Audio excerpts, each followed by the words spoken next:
दूसरा जो संत का पर्यायवाची शब्द है वो है सम। सम माने भी शांत होता है, जो अपने आप को बिल्कुल बराबर में ले आए, जिसमें कोई उछल कूद ना हो। इसी से शब्द बना समन, इसी से बना समता, और सारे सम से इसी से बने। कोई व्यक्ति जो शांत होता है वो दो तरह से शांत होता है। बहुत ज्यादा किसी से बदला लेने के लिए मन में बहुत ज्यादा आग हो, बहुत ज्यादा गुस्सा हो, कोई तूफान आने वाला हो, तो भी शांत हो जाता है। और खुद कुछ ना अपने सबको मार ले, अपनी बुराइयां खत्म कर ले, तो भी शांत हो जाता है। तो दोनों तरह से शांत होता है। इसलिए जो भारत के अच्छे संत रहे हैं, जिनको आप बुद्ध के नाम से या बुद्ध के नाम से जानते हैं, उन्होंने संतों के लिए एक शब्द जोड़ा, सम्मा सम। सम्मा माने बिल्कुल राइट, बराबर, प्रॉपरली, अच्छा, पॉजिटिव। और सम माने शांत। यानी कि शांत तो हो पर सम्मा होना चाहिए, सम्यक होना चाहिए। सम्यक मतलब उसको संस्कारित करके सम्यक बोलते हैं। तो सम्मा सम, बिल्कुल सही और पॉजिटिव होना चाहिए और शांत होना चाहिए। ये जो संत है, इसके अपोजिट भी लोग होते हैं, जिनको हम बोलते हैं असंत। पुराने लोग बोला करते थे असेना। असेना कह रहे ये बड़ा असेना आदमी है, यानी कि वो असंत आदमी है, दुष्ट आदमी है, विक्त आदमी है। तो हम बोला करते थे असंत। तो संत के जितने भी शब्द हैं, अगर उनमें हम ए लगा दें तो दुष्ट हो जाते हैं वो लोग। यहां संत परंपरा या संत संतति, संस्कृत भाषा में संतति बोलते हैं और पाली के अंदर पुरानी भाषा में संतति बोलते हैं। संतति सबसे संतान बना हुआ है। कहते हैं हमारी संतान, दरअसल हमारी संतान नहीं होती है। संतान का मतलब है संतों के वारिस। जो संत बनते हैं वो संतान होते हैं।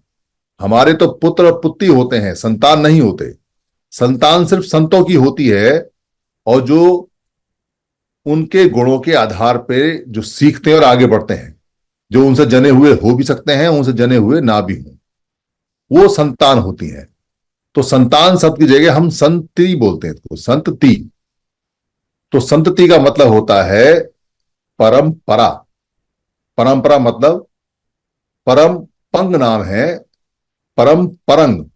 परम माने होता है बहुत ज्यादा ऊंचा। परम यानी कि सबसे बढ़िया, सबसे अच्छा, श्रेष्ठ, परम। और परंग का मतलब होता है मरने के बाद, बाद में आने वाला। यानी परंपरा का मतलब है कि कोई बहुत ऊंची चीज है और उसके खत्म होने के बाद भी वो बाद में चल रही है, उसको बोलते हैं संतति, संतति या परंपरा। तो संतों की परंपराएं चलती हैं, संतों की संतति चलती है, संतों की संतति चलती है। और उसमें संतुष्टि मिलती है, हमको संतुष्टि मिलती है। बहुत सारी चीजें हमें संतों से मिलती हैं। तो जितने भी संत हैं भारत के अंदर, वो सारे सारे समनी हैं। आपको गलती से भूले से भी कोई वमन संत नहीं मिलेगा। वमन संत नहीं होते। इसलिए बुद्ध की परंपरा के अंदर जितने भी लोग धम्म को सीखने आए, उन सबको बाद में समन कहा गया, उनको सामनेर कहा जाता था। और बुद्ध हमेशा उनको समन कह के बोला करते थे। क्यों बोला करते थे? क्योंकि वमन किसी भी हालत में शांत नहीं हो सकता। इसलिए समन शब्द के दो अर्थ निकलते हैं। एक जो बुद्ध के सावक हैं, बुद्ध के शिष्य हैं, उनको भी समन बोलते हैं क्योंकि वो सारे शांत हो चुके हैं। और एक जो हमारी सभ्यता है पुरानी, क्योंकि हम तो पैदाइशी शांत लोग रहे हैं। हमारी सभ्यता के अंदर एक भी व्यक्ति ऐसा नहीं है जो उग्र हो, जो शांत ना हो। और अगर वो कभी अशांत हुआ भी है तो जब शिकार करेगा तब अशांत होगा, या जब उस पर घात होगा तब अशांत होगा, बस उतने समय के लिए।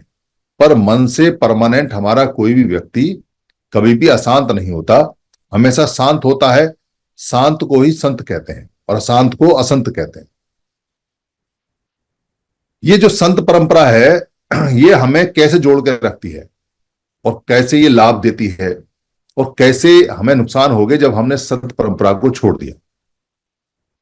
अभी यहां जितना भी जिक्र हुआ, कुछ दो चार पांच ऐसे रिनाउंड संतों के नाम लिए गए, उनकी परंपराओं के नाम लिए गए जो खत्म करने की कोशिश की पर खत्म नहीं हुए, उनके अनुयायी अड़ गए, भिड़ गए, इसलिए उनके संतों की परंपरा रही, पर बाद में वो संत परंपराएं खत्म हो गई, सिर्फ उनके नाम रह गए। जैसे शुद्ध देसी घी का डब्बा डब्बा रह गया पर शुद्ध देसी घी कहीं है नहीं, ठीक वैसे ही संत परंपराओं में संतों के नाम रह गए, उनके मठ रह गए, पर संतों का जो काम था वो लगभग खत्म हो चुका है।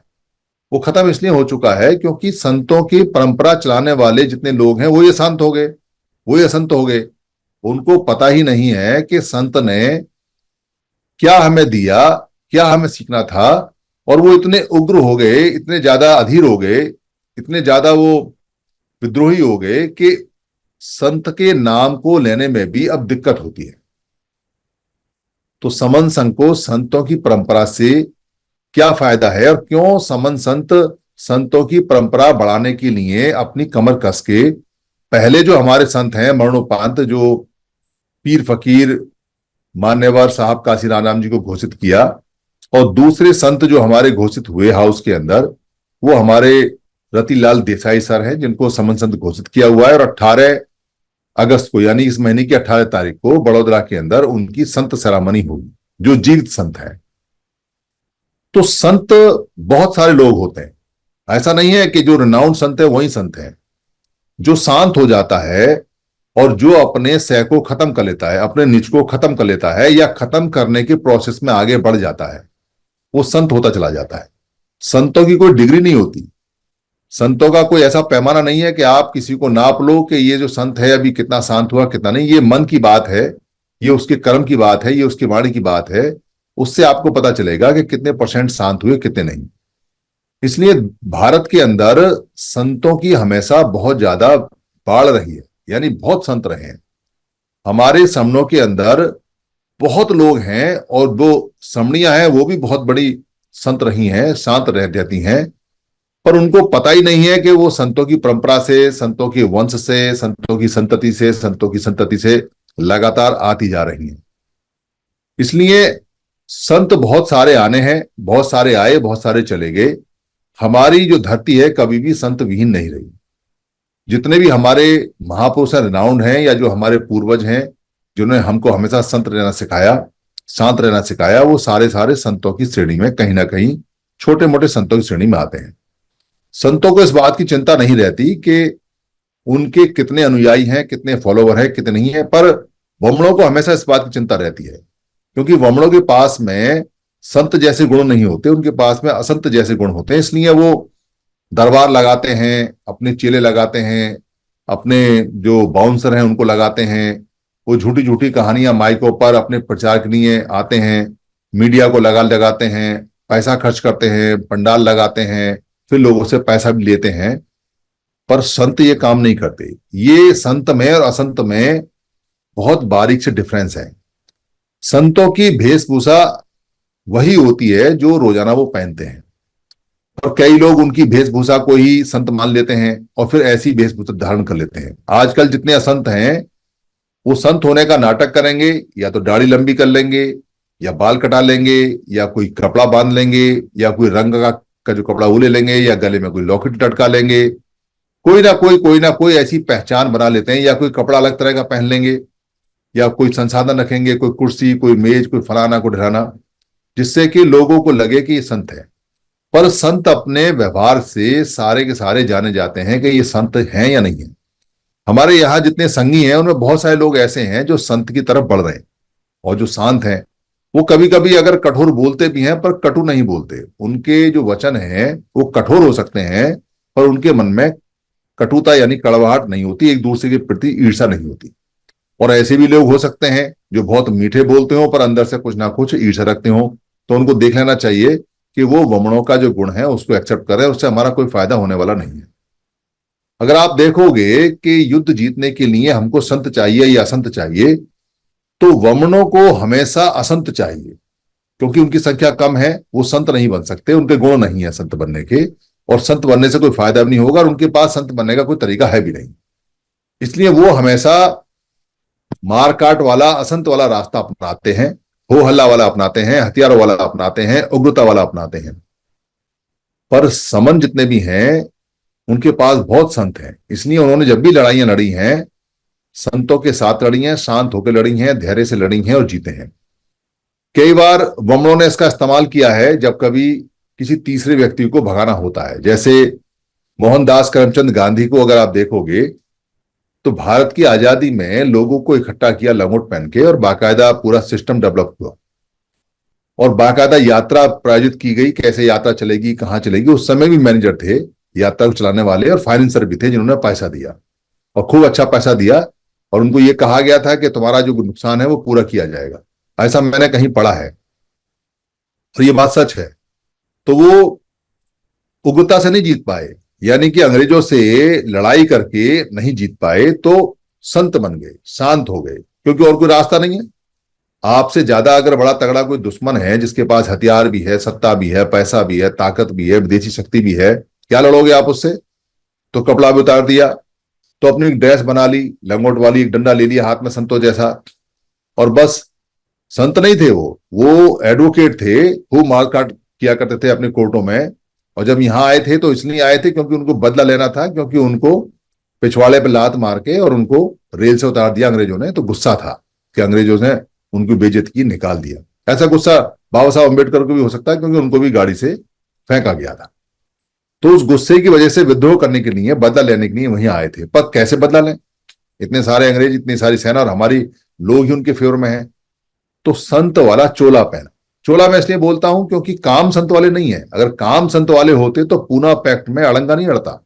अगर काम संत वाले होते तो जो बड़े संत थे डॉक्टर अंबेडकर, उनसे कभी बहस नहीं होती, क्योंकि डॉक्टर अंबेडकर तो बहुत बड़े संत रहे हैं, वो सच में संत रहे हैं, उनको तो बोधिसत्व का भी उपाधि मिला हुआ है। तो संत का नाटक किया, संत का चोला पहना, इसलिए क्योंकि संत होने से जीतने की राह खुलती है और लोग यकीन करने लगे। फिर संत का पूरा पूरा जितना भी मैनेजमेंट है, जितना भी मार्केटिंग है वो हुई, फिर वो चरखा चलाना, फिर वो करना। मेरा कहने का मतलब ये था कि संत बन के लोगों की मोबिलाइजेशन हुई और लोगों ने संत पे यकीन किया। आज भी संत पे यकीन करते हैं क्योंकि पुरानी परंपरा रही है संतों की कि संत शांत होते हैं, ईमानदार होते हैं, चोरी नहीं करते, व्यभिचार नहीं करते, झूठ नहीं बोलते, हत्या नहीं करते, नशा नहीं करते, और भी सारे काम नहीं करते। इसलिए संतों पे लोग यकीन करते हैं, उनके कपड़ों पे भी यकीन करते हैं, उनके मरने के बाद उनके नाम पे भी यकीन करते हैं, जबकि संत है नहीं कहीं। अब चेले चला रहे हैं और चेले अशांत हैं, लूट रहे हैं, पैसा ले रहे हैं, व्यापार कर रहे हैं, बिजनेस कर रहे हैं, नेतागिरी कर रहे हैं, राजनीति कर रहे हैं संत के नाम पे। पर पुराने संत का नाम चल रहा है और पुराने संत की मान्यता, लोग उस पर भी यकीन कर लेते हैं, दे देते हैं, कोई दिक्कत नहीं है, ले जाओ। तो जब भी आपको कहीं ऐसा लगे या जब भी हमारे लोगों को ऐसा लगा कि अब हमारे लोग फंस रहे हैं, तो कोई ना कोई व्यक्ति जिसने अपने आप को पूरी तरह से शांत किया है, तो बहुत सारे, पर जिसने ज्यादा शांत किया और शांत करने के बाद में वो लोगों के बीच में लोगों को शिक्षा देने के लिए, सिखाने के लिए, जागरण करने के लिए, बताने के लिए आता है, वो फेमस हो जाता है, वो रिनाउंड हो जाता है, उसकी जानकारी, उसको वो सबकी जानकारी में आ जाता है, क्योंकि वो सिखा रहा है, बता रहा है। वह ठीक वैसे जैसे बुद्ध जो थे सम्मा सम, वो भी संत थे। सम्मा सम बुद्धग यानी बुद्ध जो थे, वो भी लोगों के बीच में गए बताने के लिए। उन्होंने बाकायदा एक सिस्टम डेवलप किया, उन्होंने प्रचारक तैयार किए, उनका खाने पीने का सबके नियम बनाए, उनके जितने भी काम करने के नियम बनाए, जिनको विनय बोलते हैं, वो संतों के नियम है। पहले संतों के नियम है जो पूरी दुनिया में लिखित में अभी हैं, और सारे संत उन्हीं नियमों पर चलते हैं। तो वो जो नियम उन्होंने बनाए और वो जो काम उन्होंने किया संत का, और उन्होंने जो बाकी बाकी जो प्रचारक वगैरह बनाए, तो वो सारे के सारा काम उन्होंने शांति के साथ किया, क्योंकि युद्ध बहुत बड़ा था और युद्ध बड़ा होने की वजह से वो सब उन्होंने सिखाया, और सब वो आज तक भी लोग उसको देखते हैं और आज तक भी लोग उसको जानते हैं। तो वो दुनिया के सबसे बड़े संत रहे, और संत होने के नाते उन्होंने जितने भी नियम दिए उसके बाद में बहुत सारे संत उसमें आए। सारे संतों की वाणी लगभग लगभग एक सी होती है। समय परिस्थिति के अनुसार कोई सेंटेंस बदल जाए, कोई वाक्य बदल जाए तो कुछ अलग बात है। तो हमको संतों की क्यों आवश्यकता है? क्योंकि हम आज उसी फेज में हैं, और हम पहले भी उसी फेज में थे। जब भी लोग लड़ने के लिए हथियारों के साथ आए, हमारे लोग शांत रहे, पर कोई व्यक्ति जो आया जिसको हम सम्मा सम बोलते हैं, क्योंकि बुद्ध के से पहले भी बहुत सारे लोग हुए, उनको हम पच्चेक बोलते हैं। पच्चेक मतलब जो सिखाने नहीं आते, बस सीख जाते हैं। पर यहाँ सिखाने वाले जो आते हैं, जो पब्लिक में आते हैं, उनको लोग जानते हैं। वैसे बहुत संत होते हैं। तो वो सारे संत जितने भी थे, उन्होंने लड़ाइयां लड़ी शांति के साथ। जिनके भी नाम आप जानते हो, नामदेव हैं, चोखा मेला हैं, या संत रविदास जी हैं, या कबीर साहब हैं, या गुरु नानक हैं, या और भी जितने भी हैं, बहुत सारे संत हैं। तो उन संतों ने सबने लड़ाइयां लड़ी हैं। लड़ाइयां दो प्रकार से लड़ी जाती हैं। या तो बुरे व्यक्ति के साथ में हथियार लेके सीधे चले जाओ, बुरे व्यक्ति को खत्म कर दो, बुराई खत्म हो जाएगी। बुरे दुश्मनों को खत्म कर दो, वो खत्म हो जाता है। या उसके मन से दुश्मनी का भाव निकाल दो, तो दुश्मनी खत्म हो जाएगी, तो वो व्यक्ति भी खत्म हो जाएगा, फिर वो समता में आना शुरू हो जाएगा, फिर आपसे लड़ेगा नहीं, झगड़ेगा नहीं। तो संत जितने भी होते हैं, वो बिना हथियार के वाणी से, अपनी बातों से, अपनी ज्ञान से और पूर्वजों के ज्ञान से, जितने भी संतति चलती है, परंपरा चलती है संतों की, उसके ज्ञान से, उसकी जानकारी से लोगों के दिमाग में जो उग्रता होती है, जो विरोध होता है, जो हथियारों के साथ लड़ने का खून की पिपासा होती है, जो उनको मारकाट मची होती है, जिससे वो उग्र रहते हैं, उसको शांत करने का काम करते हैं। और ऐसे संतों को बाद में हमेशा से मारा भी गया है, काफी संतों को। जितने भी संत हैं उनकी अगर आप स्टोरी देखोगे तो बाद में उग्र लोगों ने, क्योंकि उनके पास कोई हथियार नहीं होते, कोई सुरक्षा नहीं होती, कोई संग नहीं होता, इसलिए उनको मारा भी गया है। बहुत सारे संत मारे, अधिकतर संत मारे गए हैं। क्योंकि संत हो जाते हैं, शांत हो जाते हैं, मौत से डर लगता नहीं, जो बात कहनी है तो अकेले चल पड़ते हैं। पर बुद्ध ने ये गलती नहीं की। बुद्ध इसलिए सबसे कामयाब संत रहे हैं, सबसे बढ़िया संत रहे हैं, क्योंकि वो प्राकृतिक डेथ उनकी हुई है, कोई हथियार से नहीं। हालांकि उन पर हमले हुए हैं और उनका खुद का भाई उनके अगेंस्ट हो गया, और भी लोगों से लड़ने धरने आते थे, पर संघ की सुरक्षा की वजह से, क्योंकि वो हमेशा संघ में रहते थे, संघ की सुरक्षा उनको 24 घंटे रहती थी। जिस दिन से उन्होंने संतों की वाणी बतानी शुरू की, उससे पहले संघ बनाया। और जब तक वो संत तैयार करते रहे और संत बनाते रहे, जिले का संत, जनपद का संत, गांव का संत, मोहल्ले का संत, गली का संत, इतने सारे संत उन्होंने बना दिए। अलग अलग लेवल थे, कोई अरहत था, कोई उसमें 4 लेवल हुआ करते थे, तो चारों लेवल के वो उसमें बनाते थे। तो 4 लेवल के, जो 4 लेवल के संत होते थे, उनमें अलग अलग सिखाने वाले हुआ करते थे। और जो उनके शिक्षक हैं, सावक हैं, जो उनके शिष्य हैं, जो सामने रहे सामने नहीं है, वो अलग हुआ करते थे। तो संघ की सुरक्षा के कारण संत सुरक्षित रहते हैं, और संतों की वजह से संघ सुरक्षित रहता है। क्योंकि जब भी कोई समस्या आती है तो संत सबसे आगे खड़े मिलते हैं और संघ उनके पीछे होता है, तो संघ भी सुरक्षित हो जाता है और संत भी सुरक्षित हो जाते हैं। इससे काम बराबर चलता है। तो जितने भी संत आए उन्होंने सिखाया, और जब उन्होंने सिखाना शुरू किया तो कुछ कुछ लोग उनके साथ जुड़ते गए। पर अफसोस इस बात का है कि जीते जी संतों के साथ में संग नहीं हुआ, पर मरने के बाद उनके नाम पर दुकानदारी करने बहुत आ गए, और उन्होंने अपना खाना कमाने का धंधा कर दिया। अगर जीते जी संतों के साथ में संग रहता तो फिर ये कहानी कुछ और होती। क्योंकि जितने भी संत आए हैं उसमें रिफॉर्मर टाइप के संत आए हैं, जिन्होंने समाज को हमेशा सुधार किया है और हमेशा एक अच्छी वाणी उन्होंने बताई है। तो समण संत क्या, जो समण संघ है वो क्या कर रहा है? समण संघ कल्चर को डेवलप कर रहा है, अपनी संस्कृति को कर रहा है, अपने संखारों को कर रहा है, अपने जो पुरानी सभ्यता है उसको डेवलप कर रहा है, उसको बाहर निकाल रहा है, उसको फैला रहा है। तो पुरानी सभ्यता को, समण सभ्यता को, समण संस्कृति के जो चलाने वाले लोग हैं वो प्रचारक रहे हैं। हमारे पास में जो अभी प्रचारक हैं वो गृहस्थ प्रचारक हैं, और जो संत बन रहे हैं, समण संत बन रहे हैं, वो गृहस्थ हैं। कुछ समय बाद हो सकता है कि अनागारिक भी हमारे पास आ जाए, कुछ समय हो सकता है कि ऐसी भी आ जाए जो घर छोड़ के प्रचारक बनने शुरू हो जाए। और ऐसा भी हो सकता है कि बाकी जो लोग हैं, बाकी जो संतों के डेरे हैं, संतों के जो काम करने वाले और लोग हैं, संतों के नाम पे करने वाले, उनको भी ये समझ में आ जाए कि वो समण है, तो वो भी प्रचार में साथ देना शुरू करें। उससे उनकी भी सुरक्षा होगी और बाकी सब समाज की भी सुरक्षा होगी। तो जितने भी संत परंपरा है, अगर आप दूसरे संतों के पास जाते हो, ये ठीक ऐसे हो रहा है जैसे हम संगठनों के पास जा रहे हैं पर संगठन हमसे लड़ रहे हैं। उनको लग रहा है ये लोग कहां से आ गए, वो तर्क वितर्क में नहीं आ रहे हैं।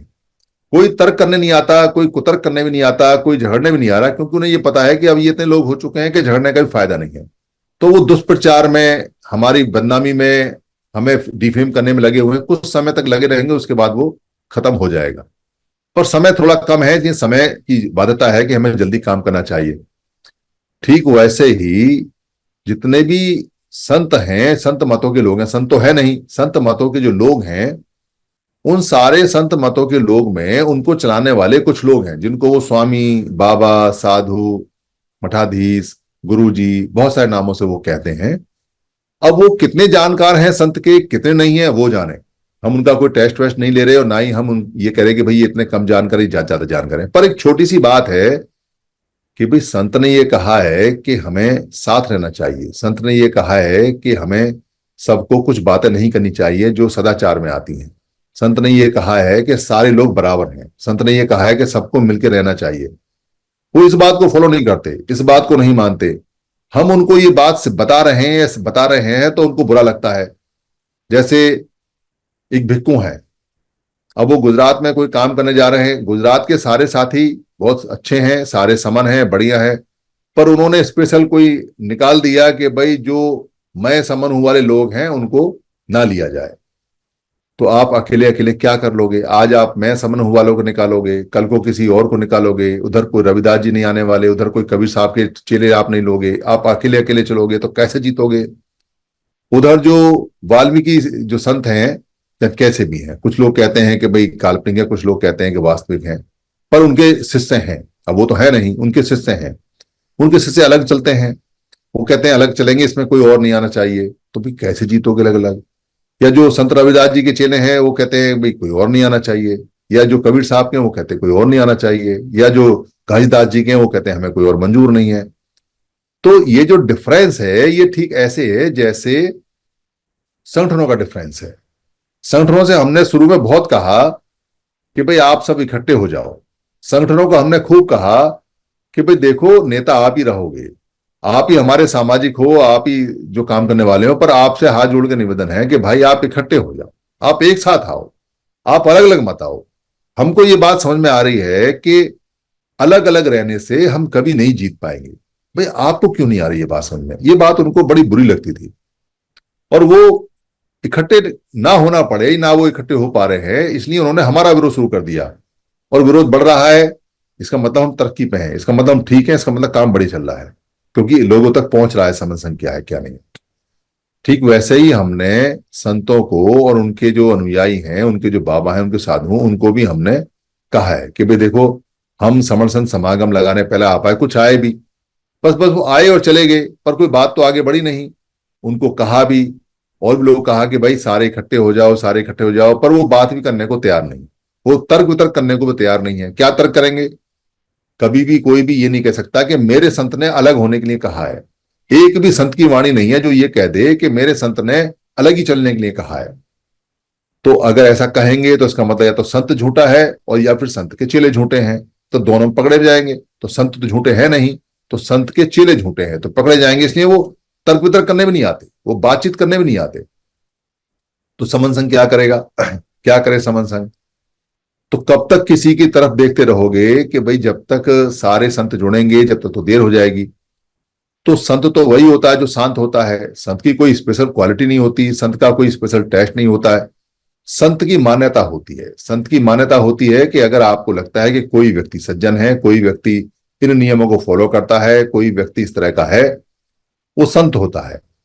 तो जो समण संघ है उसमें से ऐसे लोग छांट लेते हैं जो हमारी संत परंपरा के फॉलोवर हैं। संत तो हम सारे ही हैं, शांत तो हम सारे ही हैं, पर वो ज्यादा शांत हैं, उनकी उम्र पक गई है, वो इस काम को कर सकते हैं, वो एक्सेप्ट कर सकते हैं कि सम जो संत का कार्यभार है, संत का कार्यभार बोल रहा हूं मैं, आप ध्यान रखना, संत का कोई पद नहीं है। समण संघ कोई संत का पद देने नहीं जा रहा है, या जो समण संघति है वो कोई पद देने नहीं जा रही है। हम समण संत के कार्यभार के लिए व्यक्तियों को ढूंढ रहे हैं जो संत जैसे गुण रखते हो, ज्यादा रखते हो, और संत का कार्यभार, क्योंकि बहुत मुश्किल काम है।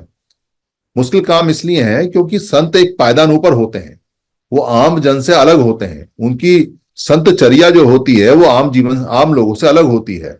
उनको बहुत सारे सेक्रीफाइस करने पड़ते हैं, उनको बहुत सारी बातें छोड़नी पड़ती हैं। जब लोगों को आप कहोगे तो उससे पहले वो आपके पास होना चाहिए। आप किसी को गुड़ छोड़ने के लिए कहो और आप गुड़ खाओ तो सामने वाला व्यक्ति गुड़ नहीं छोड़ेगा खाना, इसलिए पहले आपको छोड़ना पड़ेगा। तो आपको खुद शुद्ध होना पड़ेगा। इसलिए संत कार्य भार सबसे बड़ा भार है। तो अपने संत जब इधर समर्थ बनेंगे तो सारे संतों में वो जाएंगे, क्योंकि अब संत की मान्यता समर्थ संघ देगा, समर्थ संघी देंगे, वो उनको एक स्टेप ऊपर रख के मान्यता देंगे। उनका जो स्तुति है, जो लोगों को बताएंगे कि हमारे संत हैं, संत भी अपनी गरिमा रखेंगे, वो कार्यभार को समझेंगे और इसको जब आगे बढ़ेंगे तो और संतों में जाने का रास्ता खुल जाएगा। क्योंकि कोई भी आदमी ये नहीं कह सकता फिर हम इनको क्यों बैठाएं अपने संतों में, ये तो आमजन है। तो हम कह सकते हैं कि अब ये आमजन नहीं है, अब ये संत हैं और संतों में बैठेंगे।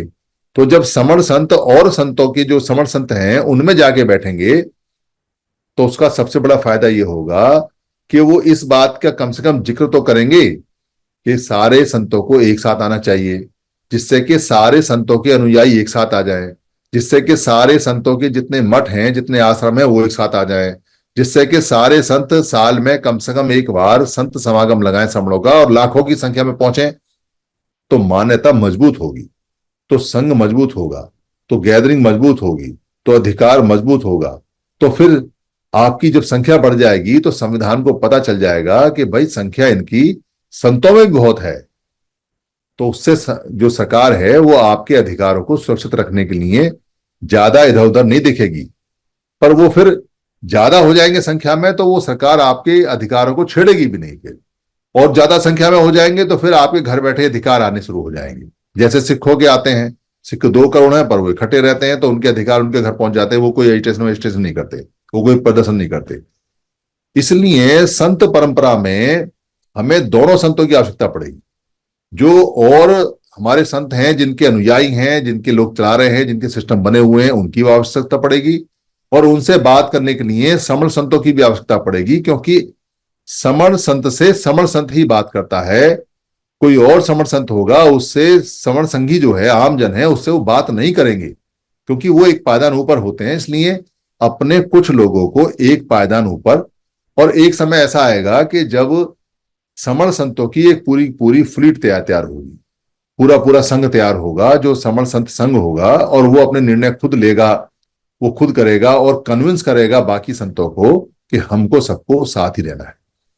इसलिए ये जो समण संत परंपरा है ये बहुत धाराओं में भारत में बह रही है। ये इतनी धाराओं में भारत बह रही है जितनी धाराओं में संगठन चल रहे हैं, जितनी धाराओं में हमारे इंटेलेक्चुअल्स बुद्धिजीवी टूटे पड़े हैं, जितनी धाराओं में हमारे जितने भी राजनीतिक लोग हैं वो टूटे पड़े हैं, उतनी धाराओं में ये समण संत धारा टूटी पड़ी है और इसको तोड़ा गया है। इसका कोई सिस्टम नहीं है। इसका पूरे भारत में एक कमान एक फरमान किसी संत संघ के द्वारा है ही नहीं। और उनकी जो धारा है उनके भी बहुत सारे टुकड़े हुए पड़े हैं। इससे लोगों का जो यकीन है, लोग फिर भी यकीन बनाए रखे इनमें, पर लोगों का यकीन टूट रहा है। और जब यकीन टूटता है तो बहुत बड़ा नुकसान होता है। इसलिए समण संत परंपरा को समण संघ ने उठाया है ताकि वो समण संतों से बात कर सके। समण संत जितने भी हैं, क्योंकि सारे समण संत एक हैं, चाहे समण संघ उनको मान्यता दे चाहे कोई और लोग दें, पर अगर समण है तो सारी मान्यता एक ही है। पर इधर से मान्यता लेके जाएंगे तो फिर उनका एक अधिकार बनेगा कि वो वहां जाके अपनी बात को समण संघ के बिहाफ पे जोरदार तरीके से रखेंगे। और जब वो वहां रखेंगे तो उनकी बात सुनी जाएगी, उनकी बात में वजन होगा। इससे हमारा बहुत फायदा होने वाला है। और कोशिश है कि जितने भी समण संघी हैं, जो समण संघ को अच्छी तरह समझ गए हैं, उनमें अगर थोड़ा भी गुण है संत बनने का तो वो डेवलप करें और संत बने। जितने ज्यादा संत बनेंगे, क्योंकि जिले में संत चाहिए, गांव में संत चाहिए, मोहल्ले में संत चाहिए, पड़ोस में संत चाहिए, राष्ट्रीय संत चाहिए, स्टेट का संत चाहिए, अंतर्राष्ट्रीय संत चाहिए, कितने सारे संत चाहिए, बहुत सारे लैंग्वेज के संत चाहिए। और बताना क्या है, वही पुरानी बात जो संतों की वाणी है वही बतानी है। कोई नई बात है नहीं, नियम भी वही है जो पुराने हैं, थोड़े बहुत अभी बदल सकते हैं। वो धीरे धीरे उनकी आचार संहिता अपने आप बनती चली जाएगी और काम होता चला जाएगा। इसलिए यहां जो हम चर्चा कर रहे हैं कि संत परंपरा क्या है, संत वंश क्या है, संत संतति क्या है, संत संतति क्या है, या संत लाइनेज क्या है, या संत की रेस क्या है, या संत का पूरा पूरा सिस्टम क्या है, वो हमारा सिस्टम है। और जैसे जैसे हमारे संत इसमें बनते जाएंगे वैसे वैसे समण संघ और तेजी से मजबूत होगा, क्योंकि संत हमेशा संघों को बचाने के लिए सबसे आगे खड़े होते हैं। और जिनके संत आगे खड़े होते हैं उनके संघों को कोई नुकसान नहीं होता। और जिन संतों के पीछे संघ होता है वो कभी मारे नहीं जाते, वो हमेशा प्राकृतिक मौत मरते हैं। और उनकी एक संत जो जीवनी है, जिसको हम संत लीड़ा बोलते हैं, वो आरंभ हो जाती है। और ऐसी संतों की जो लीड़ा है, यानी कि संत की जो लीड़ा है, वो बहुत ज्यादा जब आएंगी हमारे पास, तो हमारे बच्चों को प्रेरणा मिलेगी। और जब हमारे बच्चों को प्रेरणा मिलेगी तो उससे हमारे सदाचार के गुण बढ़ेंगे। और जब सदाचार के गुण हमारे बढ़ेंगे तो हमारे लोग धीरज के साथ, डिसिप्लिन के साथ आगे बढ़ेंगे। और डिसिप्लिन में और शांति में कितनी ताकत होती है, उसका एक एग्जाम्पल बता देता हूं कि अगर कहीं किसी जगह पर 1,000 लोग बैठे हों और वो लाइन में एक से कपड़े पहन के और बिल्कुल शांत बैठे हों, और एक शब्द कोई ना बोले, उनमें से एक शब्द ना बोले और वो शांत बैठे रहें, तो 1,000 लोग भी अगर आएंगे तो उनकी भी, जो कहते हैं ना, अंदर से जो सिस्टम है वो पूरा पूरा हिल जाएगा कि यहां ये लोग शांत बैठे हैं, ये क्या करने वाले हैं। उनको समझ में नहीं आएगी, वो हड़बड़ा जाएंगे, भाग जाएंगे। मौन में और शांति में चिल्लाने से, चीखने से ज्यादा ताकत होती है। मौन जो व्रत से, जो मौन व्रत रखते हैं, जो साइलेंस रखते हैं, जो शांति से रहते हैं, जो धीरज से रहते हैं, उनकी ताकत कई गुना बढ़ जाती है। ये ताकत जैसे जैसे हमारे संत आते चले जाएंगे और हमको धीरज, हमको करुणा, हमको मैत्री, हमको भाईचारा, हमको शांत रहना, शांत रहना, करुणा, मैत्री, भाईचारा कोई किसी बात में कमजोरी नहीं है, ये आप ध्यान रखना। और अगर इसका कोई एग्जाम्पल आपको देखना हो तो आप, बुद्ध से बेस्ट एग्जाम्पल कहीं मिलेगा नहीं। इतने इतने लोग आए गुरु होके, उनको सबको परास्त किया। और लेटेस्ट में देखना हो आपको तो आप गांधी को देख सकते हैं कि वमन होते भी उसने शांति का जो हथियार है उसका इस्तेमाल किया, अहिंसा का इस्तेमाल किया, वो हथियार का इस्तेमाल किया। और अगर आपने अपने किसी महाश्रमण से देखना हो, बोधिसत्व देखना हो, तो बाबा साहब से देखो कि बाबा साहब ने जीवन में कभी लड़ने की, लड़ाने की, या कभी उग्रता की, या कभी गाली गलौच, या कभी मन में कटुता है, या कुछ नहीं रखा। वो उनके संविधान से पता चलता है कि संविधान उन्होंने सबके लिए बड़े खुले मन से बनाया है, खासतौर से महिलाओं के लिए। तो इसलिए हमें संतों की वाणी की आवश्यकता है, इसलिए संत की आवश्यकता है। इसलिए हम बार बार यहाँ संतों पर चर्चा करेंगे, संतों के गुणों में करेंगे, अपने पुराने संत हैं उनकी भी चर्चा करेंगे, और जो हमारे आधुनिक जो संत बन रहे हैं, नए संत बन रहे हैं, श्रवण संत की, इनकी भी चर्चा करेंगे, इनका जयकारा भी करेंगे, इनकी स्तुति भी करेंगे, इनको हम बहुत बड़ी बड़ी मान्यता भी देंगे, और ये हमेशा हमसे एक स्टेप आगे रहेंगे। इसलिए ये काम बहुत ही से चलेगा। मेरी किसी बात में अगर कोई किसी को हानि हुई हो या खराब लगी हो तो मैं संघ से माफी चाहता हूँ। संघ मुझे माफ करे, संघ मुझे माफ करे, संघ मुझे माफ करे। किसी का कोई प्रश्न हो तो वो पूछ सकता है।